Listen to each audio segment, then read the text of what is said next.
Beijing has a new arsenal of deadly weapons, and they're aimed at the US. Once decades behind the West, China has transformed into a rising superpower with one mission: to topple America's global dominance.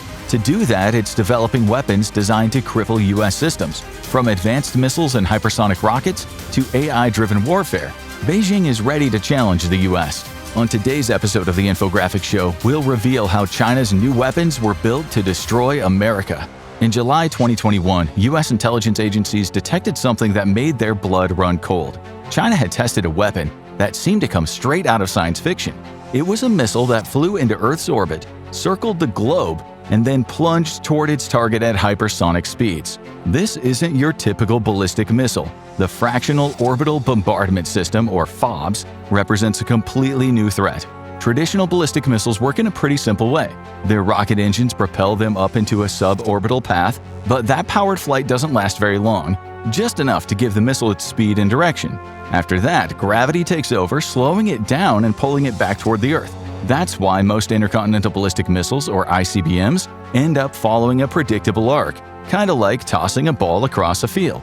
On top of that, both the powered flight and approach phases happen well below the altitude of US geostationary military satellites, and in other words, American forces can, at least in theory, spot and track the missiles for its entire flight. But China's new missile changes that. Instead of just burning fuel at launch, this missile carries extra fuel along with a hypersonic glide vehicle that holds the warhead.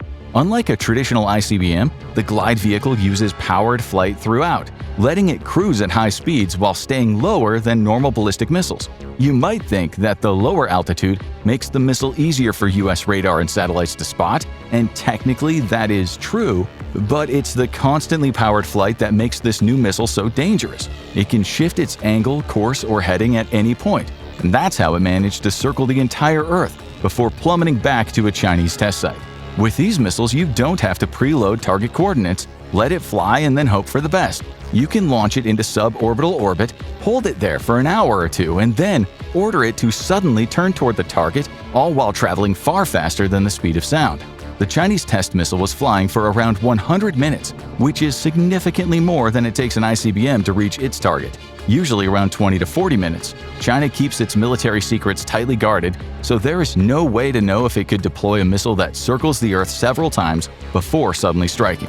This level of unpredictability poses a significant threat to existing US defenses. America's early warning systems were built during the Cold War to spot Soviet missiles coming over the Arctic. Radar stations in Alaska and Greenland scan the northern skies, while satellites watch out for heat signatures of rocket launches from Russia. Radar early warning stations stretch across northern Europe and North America, giving coverage over much of the northern hemisphere. But China's orbital missile can go the long way around, approaching the US from the south. Even worse, the hypersonic glide vehicle can maneuver unpredictably once it re-enters the atmosphere. Missile defenses like the Patriot system work by calculating where an incoming missile will be and putting an interceptor in its path. But when the target can weave and dodge at 5 times the speed of sound, those calculations become worthless. Pentagon officials have called this China's Sputnik moment, a reference to the Soviet satellite that shocked America in 1957. General Mark Milley, then chairman of the Joint Chiefs of Staff, said the test was very close to being that significant. According to the Defense Intelligence Agency, or DIA, China could have up to 60 of these orbital missiles ready to deploy by 2035. Each one represents a weapon capable of hitting any target in America or anywhere else in the world with almost no warning at all. But there is something even scarier: Russia picking up that same tech, maybe with China's help. It's no secret that Russia is China's closest ally. The war in Ukraine has cemented a new world order. NATO on one side, China and Russia on the other. But while China tends to play the long game, Russia is very different. Once a technological leader, it stagnated and fell behind the US. Now, its aggression toward the West raises the risk that it might actually use any advanced non-nuclear weapons it acquires, especially if that means intimidating Europe. According to the DIA, Russia could field about a dozen FOBS missiles by 2035. And unlike China, it may openly use them as nuclear threats against the West. But if China's orbital missiles weren't enough, its conventional missile arsenal has also received an upgrade. And these missiles are likely going to be aimed at one thing: US aircraft carriers. For more than 80 years, American aircraft carriers have been floating symbols of US power, a way for the nation to project force across the globe. In their latest form, the Gerald R. Ford class, those nuclear-powered cities at sea can launch up to 75 aircraft and carry more than 5,000 sailors. They give the U.S. the ability to respond almost anywhere, almost instantly. Even in World War II, carriers broke Japanese naval dominance, and during the Cold War, they reminded the Soviets that America could strike them at will. The DF-21D, nicknamed the Carrier Killer, was the world's first anti-ship ballistic missile specifically designed to hunt down aircraft carriers. With a range of 1,500 miles, it can strike moving ships in the open ocean with pinpoint accuracy.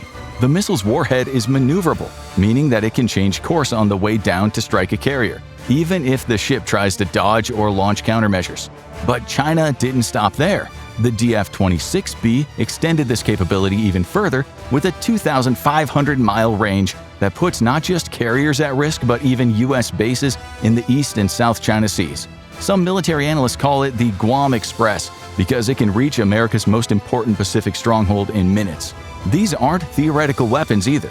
In August 2020, China test-fired both missiles into the South China Sea, sending a clear message to U.S. naval forces operating in the region.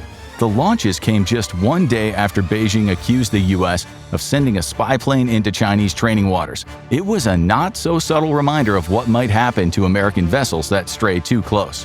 What makes these missiles truly dangerous is their versatility. The DF-26B can carry either conventional or nuclear warheads. American commanders might not know what kind of threat they're facing until impact. This ambiguity is intentional, forcing the U.S. to treat every DF-26B as potentially nuclear, raising the stakes of any conflict. Then came an entirely different missile, the YJ-21, also known as the KD-21. It's thought to share the same lineage as the DF-21, but there's a key difference: the DF-21 is land-based, and the YJ-21 is launched from China's Type 55 destroyers. This shift gives Beijing the ability to fire hypersonic missiles not only from the ground, but also from ships that can move and reposition, putting even more pressure on Western aircraft carriers. Some analysts argue this doesn't raise the threat level much for the U.S., which already faces Chinese carrier-killer missiles, but for other nations in the Indo-Pacific, it's another story. With ship-launched hypersonics, China could put places like Australia in striking range with relative ease. This isn't posturing, though. China has been planning how it might use these missiles against the U.S., sketching out scenarios for a larger conflict. Satellite images of China's desert test site in the Taklamakan showed off full-scale mock-ups of American aircraft carriers and destroyers, some even mounted on rails to mimic movement. It all suggests China has been practicing strikes on U.S. ships, even if the drills are crude simulations. And missiles are just one part of the picture. China's also turning cutting-edge tech into weapons, and with its huge industrial machine, its capacity to scale may outpace everyone. China is racing ahead with AI systems designed to give its military a decisive edge. Chinese strategists believe that the side with the best battlefield information will win the wars of the future, and they're betting heavily on AI to make that happen. In May 2025, researchers at Xi'an Technological University revealed that they had used China's DeepSeek AI model to generate 10,000 military battle scenarios in just 48 seconds. This would have likely taken human strategists up to 48 hours to plan, and the research isn't just about speeding things up, it's about creating battlefield advantages that human minds can't match. China's push into military AI is both aggressive and wide-ranging. The People's Liberation Army is developing swarms of AI-guided drones that can fly and fight on their own, picking targets and coordinating strikes without human input. And during its Victory Day parade in September 2025, China even rolled out robotic wolves, four-legged autonomous machines built for scouting, clearing mines, and even tracking down enemy soldiers. But maybe the most concerning development is China's AJX-002, a 65-foot submarine drone. Unlike traditional submarines, with human crews, these AI-driven vessels can patrol the oceans almost indefinitely, quietly gathering intelligence or waiting for the order to strike.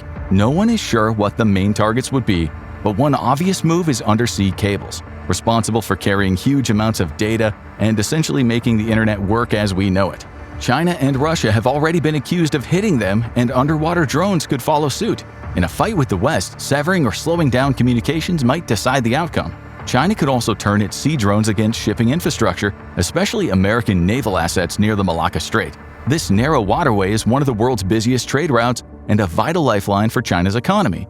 But with Singapore and the US effectively controlling the region through nearby bases, it's also a major flashpoint. If Beijing ever chose to make the first move, it might strike ports or disable ships that could otherwise blockade the strait and cut off critical cargo. Chinese defense scientists are also testing AI systems that can command entire drone fleets armed with electronic warfare tools. These could jam enemy communications, scramble radar, and even coordinate multi-domain attacks all at once. The biggest difference between Chinese and American approaches to military AI comes down to speed.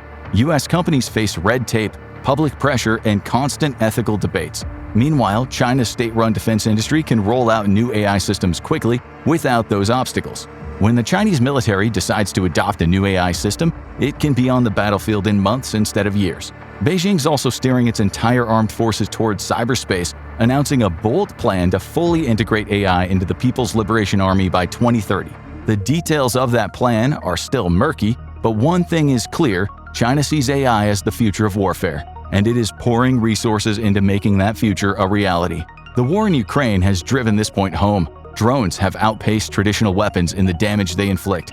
They have created a new reality where every piece of military hardware has to withstand swarms of them. Even if China's AI draws up war plans and reshapes its army to challenge the US, America's surveillance network is usually a step ahead, spotting the threat and building counters in advance. This is due to the layered infrastructure the US has built over decades, while China was still in the depths of economic instability. GPS satellites guide precision weapons to their targets, communication satellites coordinate forces across the globe, spy satellites watch enemy movements, early warning satellites detect incoming missile launches. The US military is practically relying on these space-based assets for a first-strike advantage, and China has been trying to figure out how to take all those satellites out.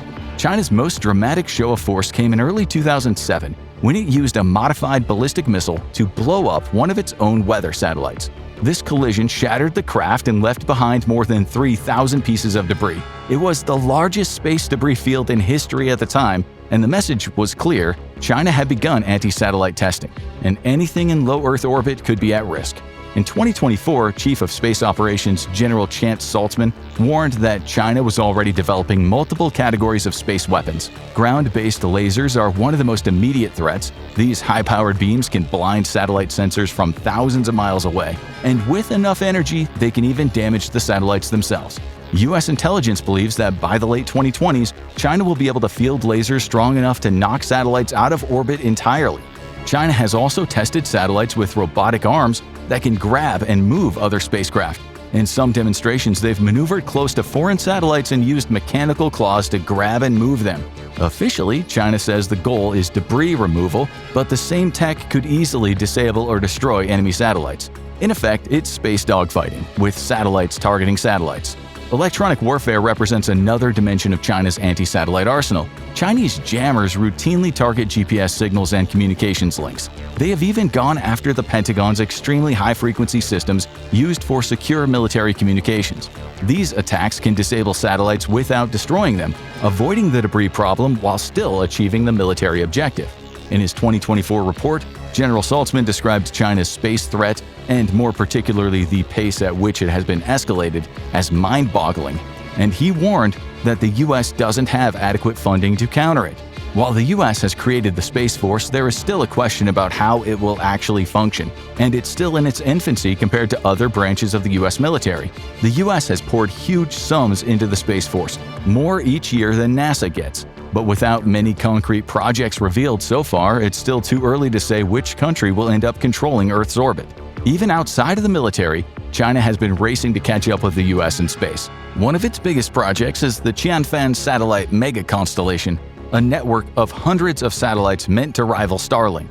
It will provide global connectivity and precise tracking. Reports suggest that some Tianfan satellites are orbiting at nearly twice the altitude of Starlink's, fueling speculation that they could be used to disrupt or disable rival systems. This proposed kill web may tie directly into Tianfan, and according to General Saltzman, China is already drafting plans to make it a reality. But perhaps the most shocking development in China's military buildup is the explosion in nuclear weapons.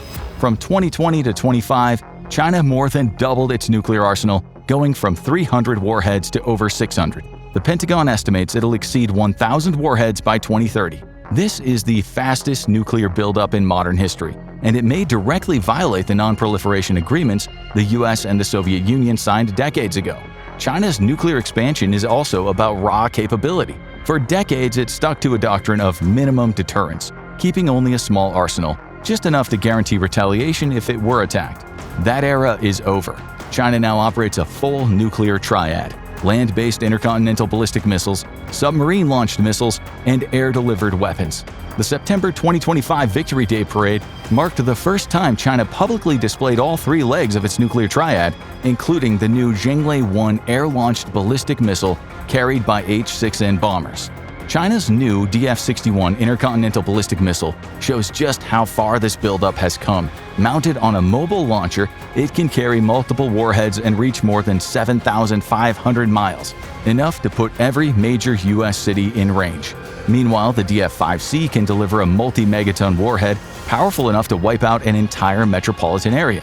At sea, China is retrofitting its Type 94 ballistic missile submarines with a new submarine-launched missile, which has a range close to 7,000 miles. Now Chinese subs can hit the US without ever leaving home waters. There's no need to cross the Pacific and expose themselves to American hunters. China is also building new fast breeder reactors specifically to produce weapons-grade plutonium. These facilities will give China the fissile material needed to continue expanding its arsenal at an estimated rate of approximately 100 new warheads per year. For the first time since the early Cold War, the US is staring at the possibility of nuclear parity with a rival power. China's nuclear doctrine is also evolving. Pentagon assessments suggest Beijing is moving to a launch-on-warning stance, meaning it could fire back the moment it detects an incoming strike. All of this adds up to a seismic shift in military power. For decades, America ruled with tech no one else had: GPS precision weapons, carriers that struck anywhere, satellites that saw everything, and nukes that kept rivals in check. China's been busy neutralizing every U.S. advantage: orbital weapons that dodge missile shields, missiles that can sink carriers from oceans away, AI swarms to overwhelm human commanders, space weapons to blind satellites, and a nuclear arsenal growing fast enough to challenge America's dominance. What shocked American officials the most is the speed of this transformation. In only a few decades, China has gone from a minor player to a global power, and now a potential nuclear rival. It's setting up a new Cold War where Beijing replaces Moscow as the challenger. But this isn't the old Cold War. Back then, both sides matched arsenals and fought for small tech edges. China has taken a different path, building asymmetric weapons to exploit U.S. weaknesses. America's carrier strike groups are now in range of Chinese anti-ship missiles. Satellites once untouchable in orbit are now sitting ducks. The question now is whether the United States can adapt quickly enough to meet this challenge. China may be building new weapons to take on America, but the real test could come in Taiwan. Watch U.S. plan if China takes Taiwan to see how Washington is preparing for that fight. Or click on this video instead.